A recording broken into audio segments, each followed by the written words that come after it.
പുതിയൊരു Argentine Saifi series പുറത്തു വന്നിട്ടുണ്ട് നെറ്റ്ഫ്ലിക്സിലൂടെ, ദി ഇറ്റർനെറ്റ്.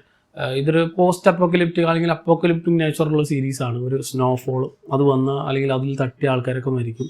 സോ അതിന് പുറകിലുള്ള മിസ്റ്ററി എന്താണെന്ന് കുറച്ച് ഒരു കൂട്ടം ആൾക്കാർ കണ്ടുപിടിക്കുന്നതൊക്കെയാണ് സീരീസിൻ്റെ മെയിൻ പ്ലോട്ട് ഇനീഷ്യലി. പക്ഷേ പിന്നീട് അങ്ങോട്ട് പോകെ നമ്മളൊരു പോയിന്റ് എത്തുമ്പോൾ ഈ സാധനങ്ങളൊക്കെ നമുക്ക് സാച്ചുറേറ്റ് ആവില്ല. അല്ലെങ്കിൽ ഇത്രയുള്ള കഥ ഇത് തന്നെയായിരിക്കും നടക്കാൻ പോകുന്നത്, അല്ലെങ്കിൽ ഇവരുടെ ഒരു സർവൈവലായിരിക്കും നടക്കാൻ പോകുന്നത് എന്ന് പറയുമ്പോൾ ഒരു പ്ലോട്ട് ട്വിസ്റ്റ് വരും.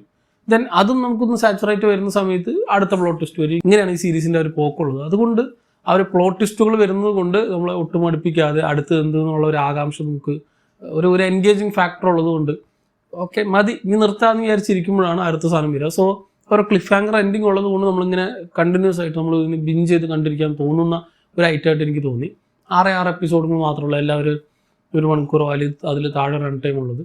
സോ ചില എപ്പിസോഡുകളൊക്കെ ഓക്കെ ഇങ്ങനെ ഒന്ന് വലിക്കണമായിട്ട് തോന്നുമെങ്കിലും അതിൻ്റെ അവസാനം ഇവർ എന്തൊക്കെയോ വെച്ചിട്ടുണ്ടാവും, ഇതല്ല നമ്മളിനി കാണാൻ പോകുന്നുള്ള ഒരു ഇനീഷ്യൽ തോട്ട് നമുക്ക് ആദ്യം തന്നെ കിട്ടും.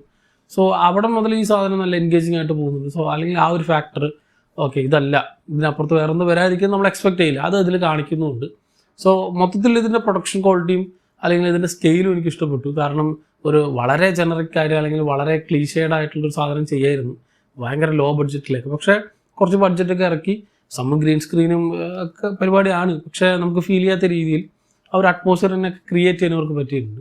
ഞാൻ ഈ പറഞ്ഞ പോലെ ഒരു അപ്പോക്കലിപ്റ്റിക് നേച്ചറാണ്. അതിന് ഇനീഷ്യലി ആവശ്യമുള്ള കുറേ ഗ്രാഫിക് സീക്വൻസുകളൊക്കെ ഉണ്ട് ആദ്യത്തെ 1-2 എപ്പിസോഡുകളിലൊക്കെ. അതൊക്കെ നല്ല നീറ്റായിട്ട് തന്നെ ചെയ്തിട്ടുണ്ട്. സോ കുറച്ച് ക്വാളിറ്റി ഉള്ളൊരു ഐറ്റമായിട്ട് തോന്നി. സാധാരണ ഇപ്പോൾ ഇതേപോലെ തന്നെ നെറ്റ്ഫ്ലിക്സിൻ്റെ തന്നെ ആയാലും കുറേ സാധനങ്ങൾ നമ്മൾ കാണാറുണ്ടാവും, വളരെ മോശം VFX വെറുതെ തട്ടിക്കൂട്ടി ചിലപ്പോൾ ഗ്രീൻ സ്ക്രീനൊക്കെ നമുക്ക് കാണാം, അങ്ങനത്തെ സാധനങ്ങളൊക്കെ ചെയ്യാറുണ്ട്. പക്ഷേ ഇത് കമ്പാരിറ്റീവ്ലി കുറച്ചും കൂടി ഒരു ക്വാളിറ്റി സ്റ്റഫായിട്ട് തോന്നി. എന്നാലും അത്യുഗ്രൻ മാരകമായിട്ടായിട്ടൊന്നും എനിക്ക് തോന്നിയില്ല. സ്റ്റിൽ കണ്ടിരിക്കാൻ പറ്റുന്ന അത്യാവശ്യം ക്വാളിറ്റി ഉള്ള ഒരു ഐറ്റമായിട്ട് തോന്നി. ആൻഡ് ഇതിൻ്റെ പ്ലോട്ടിൽ അല്ലെങ്കിൽ കുറേ കാര്യങ്ങൾ ഇനി വരാനുണ്ട്. ഇനി അടുത്ത സീസൺ ഇവർ ഓൾറെഡി അനൗൺസ് ചെയ്തിട്ടുണ്ട്. സോ ഇതിൻ്റെ സീസൺ എൻഡിങ് അല്ലെങ്കിൽ ആ ഒരു ഫസ്റ്റ് സീസണിൻ്റെ അവസാനത്തെ എപ്പിസോഡിലുള്ള ഒരു ക്ലിഫ് ഹാങ്ങറൊക്കെ ഉണ്ട്. സോ അങ്ങനത്തെ കുറച്ച് കാര്യങ്ങളുള്ളതുകൊണ്ടാണ് സീരീസ് കുറച്ച് ഇൻട്രസ്റ്റിംഗ് ആയതും ഒരു റെക്കമെൻഡബിൾ ആയിട്ടും എനിക്ക് തോന്നിയത്. ആൻഡ് അതെന്താണെന്നൊന്നും ഞാൻ പറയുന്നില്ല, അത് കണ്ടു തന്നെ ആസ്വദിക്കുക. ഞാൻ പറഞ്ഞ പോലെ ഇനീഷ്യലി ഒരു സ്നോഫോൾ ആണ്, അതിൻ്റെ ഒരു അപ്പോക്കലിപ്സ് ആണെന്ന് വിചാരിക്കരുത്. അതല്ലാണ്ട് കുറേ സാധനങ്ങൾ ഇതിന് വരാറുണ്ട്.